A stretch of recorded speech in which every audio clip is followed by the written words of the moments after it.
ان تعلیمات کو ہمارے گھروں میں جگہ دیا کریں۔ ایسا نہیں کہ بس ہم نے پڑھ لیا، ہم اپنے واٹس ایپ پر ڈی پی رکھ دیتے ہیں، اسٹیٹس رکھ دیتے ہیں کہ میں حضور سے محبت کرتا ہوں۔ محبت کا تقاضا تو یہ ہے کہ ہم حضور کی سیرت کو پڑھیں، حضور کی سیرت کو دیکھیں، سیرت پر عمل کرنے کی کوشش کریں۔ سیرت کیا چیز ہے؟ آج ہمارے گھروں میں ٹیلی ویژن چلتا ہے، دنیا کا نالج لے رہے ہیں، لیکن حضور کے بارے میں کوئی نالج ہمارے پاس نہیں ہے۔ کیا نالج ہے ہمارے پاس؟ حضرت نبی پاک صلی اللہ تعالی علیہ وسلم نے 11 نکاح کیوں کیے؟ یہ نالج آج مسلمان کے پاس نہیں ہے۔ ایک صحابہ کی لمبی جماعت تھی، ٹیم، باہر کے حالات کو دیکھنے کے لیے کہ وہ حضور کیسا چلتے ہیں، وہ حالات صحابہ بتاتے تھے۔ حضور کیسا بیٹھتے تھے وہ صحابہ بتلاتے تھے۔ حضور بیان کیسا کرتے تھے، حضور نماز کیسی پڑھتے تھے۔ تو ایک صحابہ کی لمبی جماعت تھی جو باہر کا علم لوگوں تک پہنچاتے تھے، اور ایک گھریلو زندگی تھی کہ گھریلو زندگی لوگوں کے سامنے کیسے آئے۔ تو حضور کو ضرورت پڑی کہ زیادہ ازواج ہونی چاہیے، اور حضرت نبی پاک صلی اللہ تعالی علیہ وسلم کی 11 ازواج مطہرات میں سے صرف ایک حضرت عائشہ ایسی ہے کہ جو بغیر بیوہ ہونے کے عالم میں حضور کے نکاح میں پہنچی ہے، ورنہ دوسری تمام عورتیں حضرت نبی پاک صلی اللہ علیہ وسلم کے نکاح میں جو آئی ہیں وہ بیوگی کے بعد کہ بیوہ بنی، اس کے بعد حضور کے نکاح میں وہ عورتیں پہنچی ہے۔ اور یاد رہیں حضور صلی اللہ علیہ وسلم نے 54 سال کی عمر، جو بڑھاپا شروع ہو جاتا ہے 50 کے بعد، تو 54 سال کی عمر تک حضور کی صرف ایک ہی عورت تھی۔ حضرت خدیجہ سے نکاح ہوا آپ کی 25 سال کی عمر میں، اور حضرت خدیجہ کی عمر 40 سال کی، اور 2 مرتبہ بیوہ بن چکی ہیں وہ عورت کہ وہ نکاح میں آئی 40 سال کی عمر میں، اور 40 سال کی عمر خدیجہ کی 25 سے لے کر 51 سال کی عمر تک حضرت خدیجہ 26 سال آپ کے نکاح میں رہی، اور 51 سال کی جب حضرت کی عمر ہوئی تو حضرت خدیجہ دنیا سے رخصت ہو رہی ہے، اور 51 کے بعد آپ نے دوسرا نکاح کیا حضرت سودا سے، یہ بھی بیوہ ہے، اور 51 سے لے کر 54 سال کی عمر تک ایک ہی عورت آپ کے ساتھ رہی۔ مطلب 25 سے لے کر آپ کے بلوغت سے لے کر 54 سال کی عمر تک 54 تک صرف ایک ہی عورت آپ کے نکاح میں رہی ہے۔ 54 سال کی عمر میں حضرت اللہ تبارک و تعالیٰ نے حضرت نبی پاک صلی اللہ علیہ وسلم کو خواب میں ایک چیز دکھلائی، کپڑا کھولیں۔ حضرت نے کپڑا کھولا، کپڑا کھولنے کے بعد دیکھا حضرت عائشہ کا چہرہ ہے۔ کہا کہ یہ کیا ہے اللہ کے رسول؟ کہا کہ یہ آپ کی زوجہ ہے، نکاح ہوگا آپ کا ان سے۔ حضرت نبی پاک صلی اللہ تعالی علیہ وسلم کا نکاح ہوا، 6 سال کی عمر ہے حضرت عائشہ کی، اور رخصتی ہو رہی ہے 9 سال کی عمر میں، اور عرب میں یہ کوئی عیب کی چیز نہیں تھی۔ 9-10 سال کی عمر میں عورتیں بلوغت کو پہنچ جاتی تھی، گرم ملک ہے، زیادہ گرمی ہے۔ حضرت ابوبکر 9 سال کی عمر جب ہوئی، پوچھنے آتے ہیں اے اللہ کے رسول رخصتی کر دیں؟ کہا کہ میرے پاس مہر کے پیسے نہیں ہیں۔ دنیا کا کوئی ایسا باپ ہے؟ کہا کہ اللہ کے رسول 500 درہم میں مہر دیتا ہوں، آپ لے لیجئے اور رخصت کر دیجئے۔ حضرت نبی پاک صلی اللہ علیہ وسلم 500 مہر ادا کرتے ہیں، باپ ادا کرتا ہے نبی کی طرف سے، اور وہ مہر ادا کی جاتی ہے۔ حضرت عائشہ تو ننھی منھی بچی کھیل رہی ہے، اور جب یہ پیغام گھر پہ پہنچتا ہے حضرت ابوبکر کہتے ہیں کہ عائشہ کی رخصتی ہے، تو وہ بھی خوش آتے ہیں، چل جلدی جلدی تیار کریں۔ حضرت عائشہ کو تیار کیا گیا 9 سال کی عمر میں، اور 9 سال کی عمر میں تیار کر کے ماں باپ دونوں تیار کر رہے ہیں کہ چلو رخصتی کرتے ہیں۔ رخصتی کرنے کے بعد حضرت عائشہ ام ہانی نے کہا لاؤ عائشہ کو میں تیار کر دوں۔ 9 سال کی عمر میں تیار کر کے حضرت عائشہ رضی اللہ تعالی عنہا کو رخصت کیا جا رہا ہے۔ تو ایک تو اللہ کا حکم ہے، 2 باپ بھی راضی ہے، ماں بھی راضی ہے، اور عرب لوگ ڈھونڈتے تھے کہ نبی کا ایک مسئلہ آ جاویں تو ہم ان پر کیچڑ اچھالیں، لیکن کوئی پوری زندگی میں کوئی واقعہ ایسا نہیں مل پایا کہ جس پر نبی پر انگلی اٹھائی جا سکے۔ لیکن کوئی اشکال نہیں ہوا، نہ حضرت عائشہ کو اشکال ہوا، نہ ابو بکر کو اشکال ہوا، نہ حضرت ان کی والدہ کو اشکال ہوا، کسی کو اشکال نہیں ہوا، نہ 9 سال کی عمر میں رخصت کیا۔ کیوں رخصت کیا؟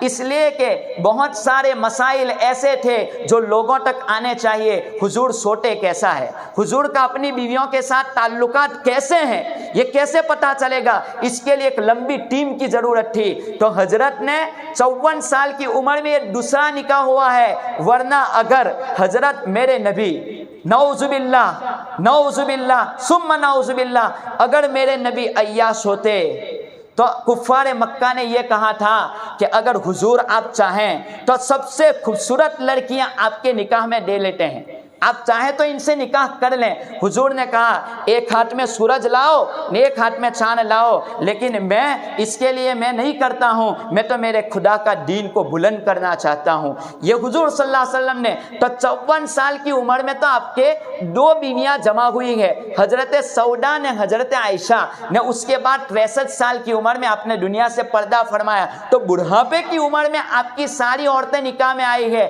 ورنہ جوانی کا جو عالم تھا وہ تو حضور کا ویسا ہی۔ ایک عورت کے ساتھ، وہ بھی 2 مرتبہ بیوہ ہو چکی، ایسی عورت کے ساتھ حضور کا معاملہ گزرا ہے۔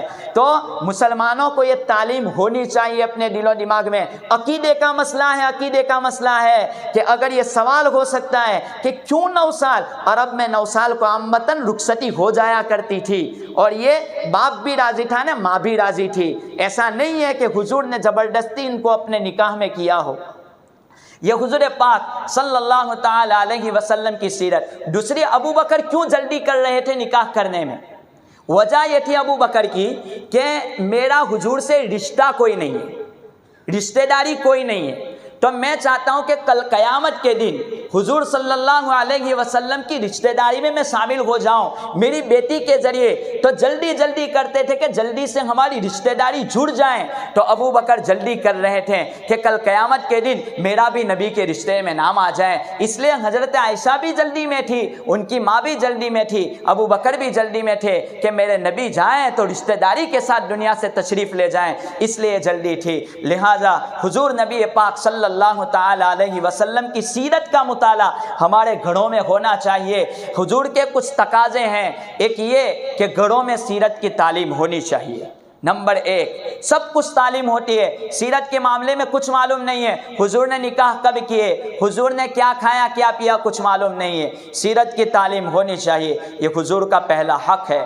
دوسرا حق یہ ہے کہ حضور سے محبت کی جائے، حضور سے محبت کی جائے۔ حضرت امام مالک رحمۃ اللہ علیہ سے فتویٰ پوچھا گیا کہ حضور سے محبت اگر کوئی گستاخی کرے تو کیا کرنا چاہیے؟ کہا کہ بدلہ لیں، اور اگر اس سے کچھ زیادہ کریں، اگر کچھ ہمت نہیں ہے مسلمانوں میں، تو کہا کہ اس کو مر جانا چاہیے۔ یہ غیرت کا تقاضا ہے، اس کو مر جانا چاہیے اپنے آپ کی بات میں۔ یہ حضور صلی اللہ علیہ وسلم کی محبت ہے۔ ہم کچھ نہ کریں، ہم حضور صلی اللہ علیہ وسلم کی سنتوں پر عمل پیرا ہو جائیں، ہر سنت پر عمل کریں۔ وقت کا تقاضا ہے، وقت کا تقاضا ہے۔ محبت یہی ہے کہ حضور کی سیرت پر چلیں، چلتے بیٹھتے اٹھتے کھاتے، یہی تقاضا ہے، یہی محبت کا ثبوت ہے۔ اگر کوئی سوال کر لیں، اگر تمہیں حضور سے محبت ہے تو تمہارے اوپر سے لے کر نیچے تک کتنے حضور کے طریقے تیری زندگی میں ہے بتا دے، کیا کریں گے؟ تیرے حضور کے ناخن کاٹنے کا طریقہ بتلا دے، تیرے حضور کا چہرہ تو بتلا دے، تیرے حضور کے بال تو بتلا دے، تیرے حضور کا لباس تو بتلا دے، تیرے حضور کے چپل تو بتلا دے، تیرے حضور کا چلنا تو بتلا دے۔ یہ کیا ہے؟ کیا جواب دے سکتے ہیں؟ تو حضور کی سیرت کا مطالعہ، حضور سے محبت کا تقاضا پہ عمل کریں، اور حضور صلی اللہ علیہ وسلم کے اخلاق اپنی زندگی میں لاویں۔ یہ تمام چیزوں کی ہمیں ضرورت ہے۔ اللہ تبارک و تعالیٰ ان باتوں پر ہم تمام کو عمل پیرا ہونے کی توفیق عطا فرمائے۔ آمین۔ وآخر دعوانا ان